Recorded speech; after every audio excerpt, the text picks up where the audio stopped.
In this short video, we're going to look at the second chronological period, which I've termed from crisis to crisis.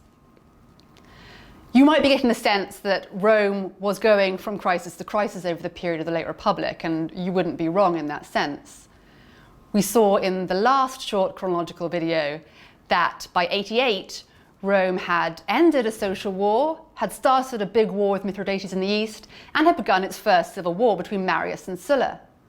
As a consequence of the war between Marius and Silla, we see the rise of Pompey, who would become Pompey the Great. Now, as a young man without any political career, at the age of 23, Pompey raised an army of 3 legions from private expenses. This is not a state-raised army, and joined Sulla, offering his support.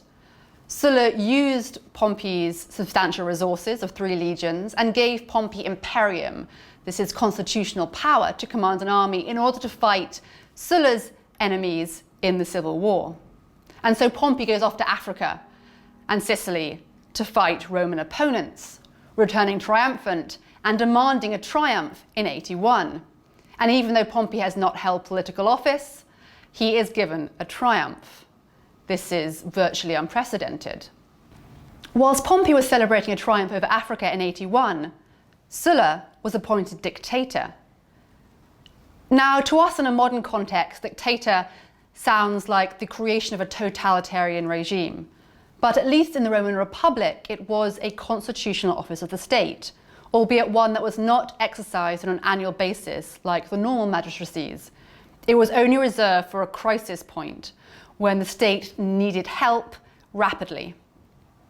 And of course, after almost a decade of internal fighting, the Roman state was in a pretty bad state.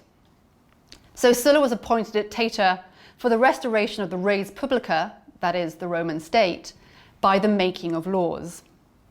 As dictator, Sulla introduced something called prescriptions. This was a means by which he could remove his political opponents and also acquire capital to help fund his new regime. These prescriptions was literally a list of names who were deemed to be dangerous to the interests of the state. Perhaps as an upshot of Sulla's dictatorship and the introduction of prescriptions, we start to see rogue elements emerging in the Roman state. From 80 BC onwards, the Roman general Sertorius sets up an independent autonomous state in Spain, causing great trouble for the Roman state until 72 BC, when he's finally defeated by Pompey after more than a decade of war. Similarly, in the aftermath of Sulla's dictatorship, which he resigned in 80 BC, the consul of 79 BC, Lepidus, manages to rouse the discontented in Italy and start a revolt. It's unsuccessful, but it gives us an indication that Sulla's restoration of the state may not have been entirely successful.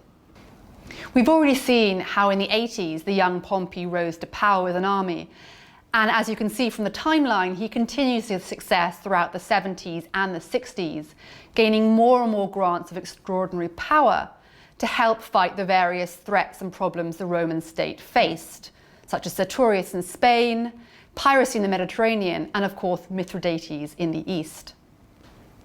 The final crisis point in this timeline is 63 BC, Cicero's consulship, and the well-known so-called Catilinarian conspiracy.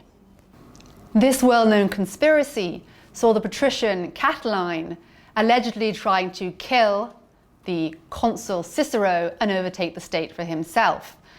To what extent we can believe the account of the conspiracy is in doubt. Our main sources are Cicero himself, who wanted to make his consulship the pinnacle of his career and himself the saviour of the Republic.